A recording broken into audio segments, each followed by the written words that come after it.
欢迎来到星星频道，请点击订阅并关注，获取最新资讯。陈哲远、王楚然新剧路透，粉色油纸伞下争议四起，观众为何不买账？细雨天里，俩年轻演员撑一把粉色油纸伞，走在古装片场的石阶上。照片一出来，评论区直接分成两派，一派夸郎才女貌，一派冷笑一句剧还没播，先开始营业 CP 了呗。我说实话，看到这组陈哲远、王楚然语戏路透，第一反应是画面挺好看，颜色也舒服，一绿一粉，古装氛围感是有的。而第二反应就有点现实了，现在观众对古装 CP 营造感那是真有心理阴影的。先把时间线说清楚，免得有人问是哪年的旧图。搜狐娱乐这组路透是最近新拍的，2024年上半年，北京这边刚热起来没几天，片场那边就淋着细雨干活。人家是真在雨里拍，不是后期加滤镜那种糊弄人的。陈哲远墨绿色圆领官袍，上面暗纹做的挺精，束发利落。王楚然粉蓝襦裙配珠花发饰，妆容走的就是那种温柔挂的古典美人路线。镜头抓的几个瞬间挺有戏剧性，陈哲远伞打得偏他那边，伞下一粉一绿靠得不远不近，俩人低头对戏，偶尔对视，那画面一出来，营销号马上给你配上郎才女貌氛围感，拉满古偶天选 CP 这种话，我就纳闷了，咱观众到底是来看戏的，还是被强行喂狗粮的？说句不好听的，这几年古装剧的路透照已经成了一个独立门类了。以前是剧拍完了靠正片质量打口碑，现在是还在片场淋雨，就要先把颜值话题 CP 超养眼预热起来。而这种操作，某种程度上就是在押宝压观众对俊男美女加古风滤镜的最后一点耐心。你看啊，陈哲远这几年在古装这块其实挺努力，莲花楼之后路人缘往上走了一截，大家也认可他演正派、演少年感那一挂。而王楚然呢，他的路就复杂了点，演技争议也有，路人缘也跌宕起伏。前脚刚靠古装颜值圈一波粉，后脚又被骂得不轻，人设这东西真不比古装头饰轻。所以这俩人凑一起，共撑一把粉色油纸伞，视觉上确实很养眼。而在舆论场里就没那么简单了。有人会说，你看，多般配啊。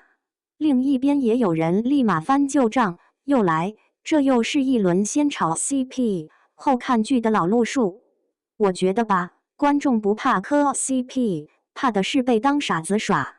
以前那种天然发酵出来的荧幕情侣，比如一部剧播完，大家自己剪视频，自己配 BGM， 那是观众真心玩得开心。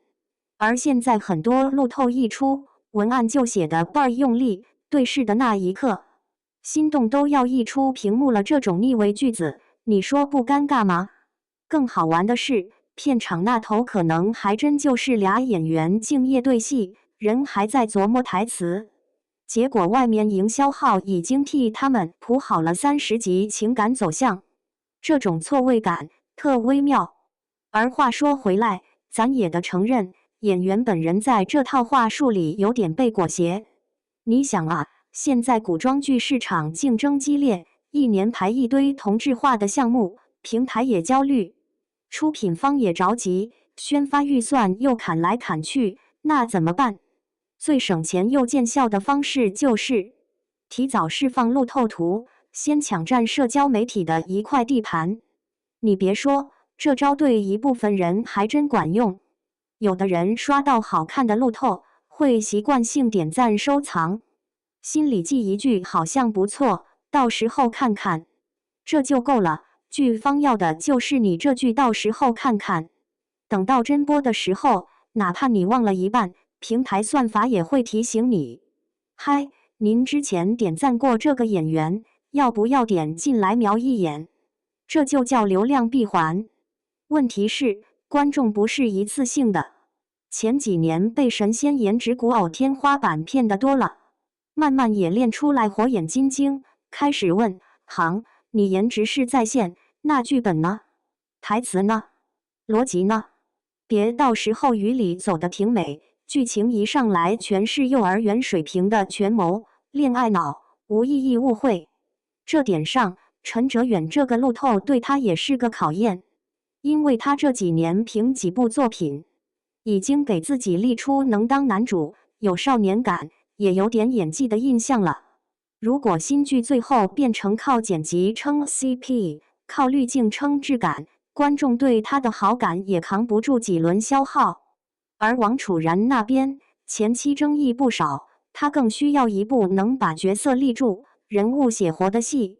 单单古装美人氛围感十足根本不够，观众会说好看，我承认，可你给我点狠的、复杂的、立得住的表演呗。说到古装语系，这里插一句，我以前在剧组待过一阵子，当时跟一个武行老师聊，他说最怕拍语系，人工雨那玩意儿，水管子一架，雨点密的跟筛面似的，衣服瞬间湿透，冬天拍一场，演员嘴唇都能冻紫。而观众这边只看到几张唯美剧照，说真话，那背后大半是冷得直哆嗦的 NG 镜头。现在这组图看着是小雨、细雨，还算温柔，有点江南雨巷那味道，但也不轻松。头发、妆容、衣服防不防水，全得顾着。所以我对这种雨中漫步氛围感拉满的图是有一丝尊重的，人家是真淋出来的，不是靠滤镜抹的。然而尊重归尊重，我还是那句话，氛围感再美，也得落到作品质量上，要不然就是高级一点的宣传照而已。说实话，国内观众现在看古偶，心理路程很有意思。一开始是哇，这俩好好看，过2年变成好看归好看，剧情别太拉胯，再后来直接变成我先观望，等口碑出来再说。这种心态变化，对平台、对片方都是压力。那些还在醉心于超养眼片选 CP 的宣发套路的人，多少有点活在2018年。而有一个现象挺耐人寻味，越是被路透吹到天上的古偶，开播的时候越容易被放大检视，观众心里会不自觉有个小本本。你前期吹的有多高，我播出的时候就盯得多严。路透阶段夸的那些词，氛围感松弛自然郎才女貌，到时候都会被拿来对照剧情和表演。这种反噬近2年已经不止一次了。回到这对组合身上，我反而有点希望剧组低调点。陈哲远和王楚然这张脸本身就适合古装，镜头感也不差，不用太用力去卖超养眼。你就告诉我这是个什么故事，人物弧光咋设计的，有没有反套路的东西，有没有让年轻人共鸣的点，这才是观众真正在乎的，而不是每一次路透都强调眼神里的小心动，那观众会烦的。